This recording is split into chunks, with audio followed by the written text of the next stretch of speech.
On vous parle de l'Agence du revenu du Canada. J'en ai glissé un mot tout à l'heure avec Yves-François Blanchet.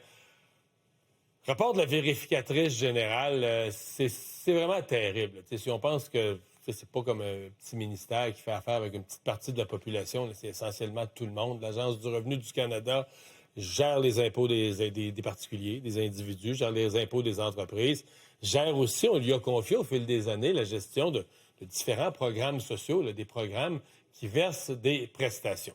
Vous lisez le rapport de la vérificatrice générale, c'est en ligne, si vous voulez le lire vous-même, amusez-vous. Et je vous le dis, je vous le résume, c'est une véritable catastrophe. C'est pas la première fois qu'on en parle. Je vous avais même déjà fait une présentation de ce genre-là sur des problèmes, et des problèmes qui nous étaient détaillés, par l'opposition, par des rapports de médias, etc.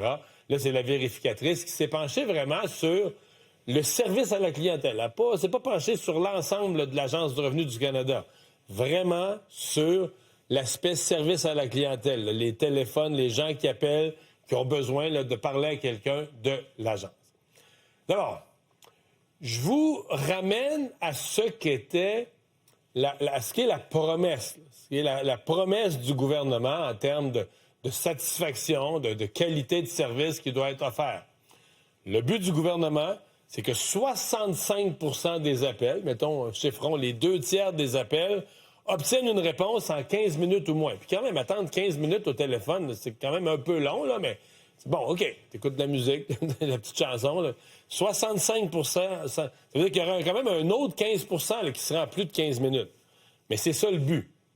Vous allez voir que le résultat, on est loin de ça.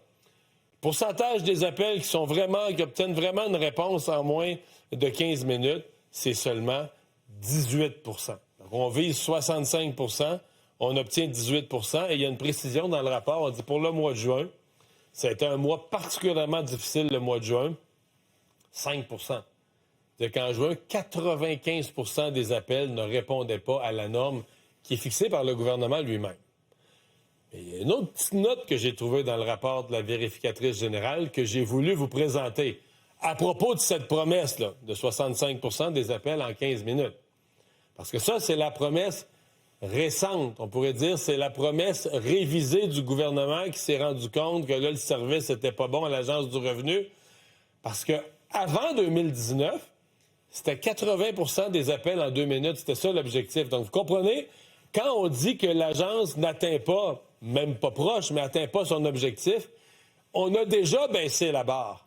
Parce qu'avant 2019, on disait 80 des appels, c'est moins de 2 minutes, ça, je considère que c'est rapide. C'est comme ça répond presque tout de suite. On voulait 80 des appels. Donc, on a baissé la barre pour 65 en moins de 15 minutes, et même ça, on ne l'atteint pas.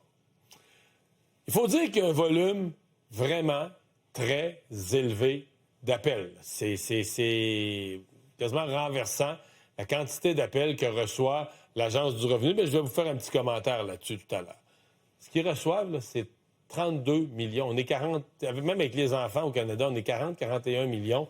Ils reçoivent 32 millions d'appels par année. C'est quasiment plus que de contribuables qui font un rapport d'impôt, des adultes qui font un rapport d'impôt dans le pays.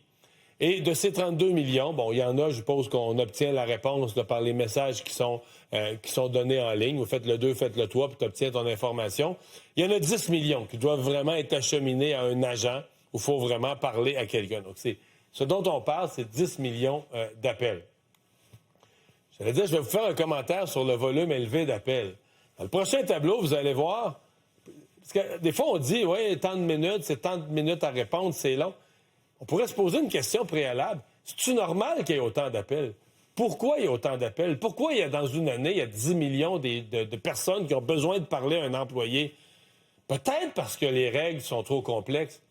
Peut-être parce que c'est rendu plus compréhensible par la moyenne des gens. Il y a tellement d'exceptions, de normes, de ci, de ça, des règles complexes, des interprétations sensibles. Tu dis, ouais, là, moi, dans mon cas précis, comment tu interpréterais la norme où j'ai-tu droit au crédit d'impôt, où j'ai-tu droit au programme? Il y a peut-être de ça aussi. Et de ces règles complexes, de ces interprétations, des erreurs nombreuses. Parler à des gens qui ont téléphoné, qui ont eu à appeler l'Agence du revenu du Canada, une bonne partie de ces gens-là vont dire, bien là, parce qu'il y avait une erreur dans mon dossier. L'agence a fait une erreur dans mon dossier, donc là, moi, j'appelle pour qu'eux corrigent l'erreur. Hein, j'appelle... Donc, peut-être que si on simplifiait les lois, les règles de l'impôt au gouvernement, il y aurait moins d'erreurs. C'est tout ça mis ensemble. Moins d'interprétations vraiment douteuses. Peut-être qu'on pourrait baisser. Ce serait une première étape pour un gouvernement allumé. De dire, on va essayer de baisser le nombre d'appels. Qu'il y ait plus de gens qui soient capables de faire simplement leur rapport d'impôt. Pas besoin d'appeler au ministère, pas besoin. Alors ça, c'est une même chose pour les programmes de prestations. Là. Première étape. Bon. Ça, c'est pour les délais d'appel. Le problème du grand nombre d'appels, les délais que ça cause. Il y a un autre volet, complètement différent. Un autre volet au rapport de la vérificatrice générale. La qualité des réponses. Vous appelez, vous avez besoin d'un renseignement, vous êtes devant vos papiers pour avoir une prestation d'un programme ou encore vous faites votre rapport d'impôt, vous ne comprenez pas, vous avez des questions, des interprétations. C'est quoi le pourcentage de bonnes réponses? Le pourcentage de ce que la vérificatrice générale appelle une réponse exacte, donc on donne la bonne information, et complète. Parce que dans certains cas, ce qu'on te dit n'est pas faux, mais on ne te dit pas tout. Il t'en manque un bout là, de ce que tu devrais savoir.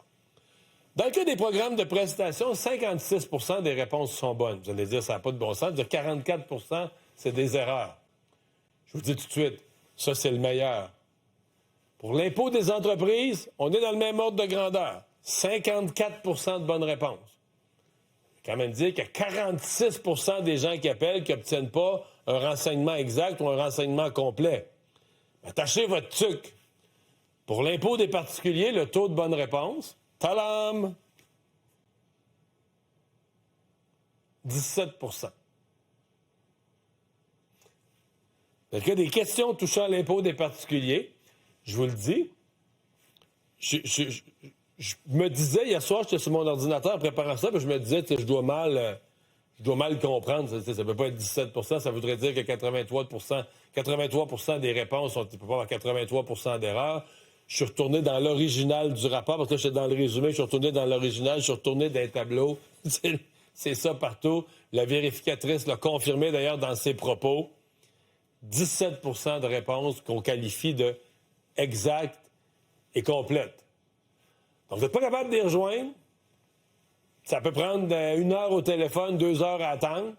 Vous finissez par parler à quelqu'un. 83 %, le chiffron, c'est 5 fois sur 6. 5 fois sur 6, l'information qu'on vous donne n'est pas exacte ou pas complète.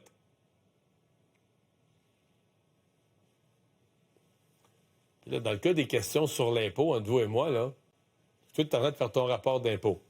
Si on te donne une mauvaise information, exemple, ouais, là, vous n'avez pas le droit, tel crédit d'impôt, vous n'y avez pas le droit.